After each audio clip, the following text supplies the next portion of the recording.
नेमकं मॅनिफेस्टेशनला तू असं time limit देतेस का, की ह्या वेळेला ह्या दिवशी म्हणजे ह्या 6 महिन्यात पुढच्या हे झालंच पाहिजे का, असं होऊ शकतं? मटेरियलचं होतं ना, मटेरियलचं मी करायला म्हणजे तसं घेते, म्हणजे होतात सगळ्यांचे. पण नात्यांचं, रिलेशनशिपचं त्याचंही होऊ शकतं, पण तुमची फिलिंग स्ट्रॉंग असली पाहिजे. मी तेच म्हणते, पेशन्स इज द की. तेवढी येत नाही कोणाची, हा प्रॉब्लेम असतो. कारण फिलिंग स्ट्रॉंग असणं हा डिफिकल्ट पार्ट आहे आयुष्यातला. आपल्या आवडतं म्हणजे ना, एखादी एनर्जी अशी असू शकते आपल्या आयुष्यात येणारी की मी नाही सांगितलं तरी समोरच्या माणसाला कळतंय. असे सुद्धा लोक असतात, रेअर असतात. मला सांग माधुरी, की असं कसं झालं की वन फाईन डे तुला असं वाटलं की आपण हे मॅनिफेस्टेशन लोकांना पण मदत करून घेऊ शकतो किंवा आपल्याला जमतंय? आता हेच 12वीपासून चालू आहे माझ्या आयुष्यात. रादर 6वीला सुद्धा एकदा शाळेमध्ये उभं केलं होतं आणि अजिबात हलायचं नाही सांगितलं आणि 10 मिनटं मी हल्लेच नव्हते. तर तेव्हा मला माहीत नव्हतं हे मेडिटेशन आहे, म्हणजे हे मी करू शकते असं झालं. कारण कोणीच नाही असं राहिलं आणि मी राहिले होते. तेव्हा थोडीशी हे झाली ती काहीतरी भारी आहे हे, पण तेव्हा ते कळलं नाही. पण 12वी नंतर मला मार्क्स कमी पडले होते आणि मग इंजिनिअरिंग करायचं आहे आणि इच्छाशक्ती जोरदार. मिळालं ॲडमिशन, मी झाले, TCSमध्ये जॉब सुरू झाला. पण तेव्हा तू असं म्हणायचीस का की मला पाहिजे, मला पाहिजे? हो, मनातल्या मनात खूप स्ट्रॉंग. माझी आई पण ह्या गोष्टीला आहे, कारण आईपासून आहे हे सगळं. ती स्वतः मॅनिफेस्टर आहे, तिला कळत नव्हतं फक्त ती मॅनिफेस्ट करते हे. ती अध्यात्माच्या स्वरूपात जप करून तिचं हे आहे. आणि मी ते सायन्सच्या ह्याच्यामध्ये मी प्रॉपर मेडिटेशन करून केलं आहे. ती फक्त जप करून करून तिची एनर्जी वाढलेली आहे असं म्हणेन मी, मन लावून करून असं. तर तिच्याकडनं इच्छाशक्ती जोरदार असायची. तिने ठरवलं होतं 25ला लग्न करायचं. ते इथे प्रोग्राम झालेला होता तिच्याकडनंच. माझं 25लाच लग्न झालं आहे, त्याच्यामुळे माझ्याही डोक्यात तेच घातलं होतं की 25लाच करायचं आहे ते. माझ्या प्रत्येकच गोष्टीचं माझ्या आयुष्यात रियालिटीमध्ये येतं आहे हे मला दिसत होतं. इट इज अ लक असं मी आधी म्हणत होते. वन फाईन डे मला निगेटिव्हिटी आल्यामुळे मला असं झालं की नाही, हे लक असू शकत नाही, कारण सगळ्या गोष्टी मी विचार करते आणि त्या खऱ्या होत आहेत. ह्याच्यामागे काही सायन्स आहे का? त्याच्यामध्ये मी तारक मंत्र ऐकायला लागले. त्याच्यानंतर मी अजून काहीतरी यूट्यूबवर ना कसले कसले मंत्र होते ते ऐकत होते.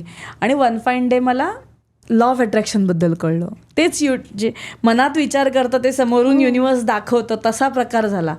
मग लॉ ऑफ अट्रॅक्शन कळलं, अरे हेच तर मी करते असं मला ते जाणवलं त्या दिवशी. मग मी त्याच्यामध्ये शिकत गेले सगळं. बरं, आपण नुसतं शिकूया, कारण आपल्याकडे काही पब्लिक स्पीकिंग स्किल नाही आहे, पण आपल्या स्वतःसाठी तरी वापरूया म्हणून मी ते होपोनोपोनो शिकले. मग law of attraction, advance law of attraction, wealth management, असं बरंच काय काय होतं. ते सगळे लाईफ कोचिंगचे कोर्सेस शिकले. आणि वेळ होता म्हणून दुबईमध्ये पुस्तक लिहिलं. आणि पुस्तक म्हणजे माझ्या मेंटरने गाईड केलं, पुस्तक लिहायचं असतं ते आणि त्याच्यातनं कोर्स काढायचे असतात. आणि मग होता वेळ म्हणून कोर्सही काढायला सुरुवात केली. म्हणून तू लोकांना अशा पद्धतीने, आणि लोकांना इतकं आवडलं, ते रिझल्ट यायला लागले. रिझल्ट्स इतके जोरदार होते की, आणि माझी आई म्हणते तू इथे बसलीस ना की काहीतरी वेगळीच असतेस. जे तू ह्याच्यामध्ये करू शकत नाहीस तिथे सहज होत आहे.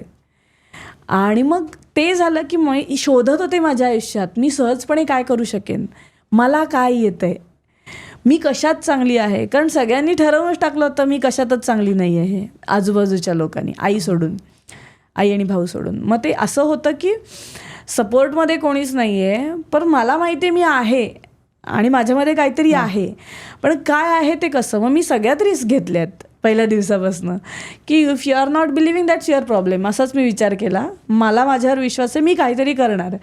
ह्या भावनेतून मी प्रयत्न करायला लागले आणि ते मेडिटेशनच्या स्वरूपात फळ झालं. म्हणजे त्याचं की मी मेडिटेशन कंटिन्युअस केलं. त्याच्यानंतर काहीतरी मार्ग मिळतात ना, चला हे करून बघूया.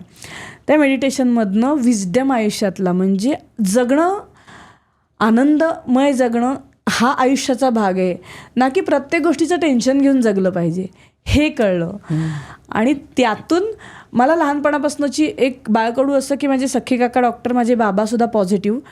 बाबा लोकांकडे जाऊन जाऊन त्यांचे हेल्प करायचे. माझे काका सख्खे म्हणजे डॉक्टर होते, तर त्यांच्याकडे येणारा माणूस मेडिसिन न घेताच बरा व्हायचा, एवढं तर पॉझिटिव्हिटी होती त्यांच्या बोलण्यात. सगळे म्हणजे जनरल घाबरलेले असायचे त्याच्यामुळे की बाबा ह्यांच्याकडे सगळंच बरं होतं टाईप्स असं झालेलं.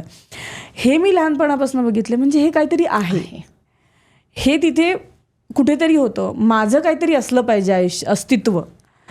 हा विचार लहानपणापासून रुजला होता. त्याचं उत्तर मला 25 नंतर मिळालं, 28व्या वर्षी, की मी डॉक्टर तर झाले नाही, इंजिनियर झाले, पण लोकांच्या आयुष्यात काय बदल घडवून आणू शकते आणि ते बौद्धिक पद्धतीने आणू शकते. हे माझे 10-10 वर्ष चाललेले विचार आहेत मनामध्ये.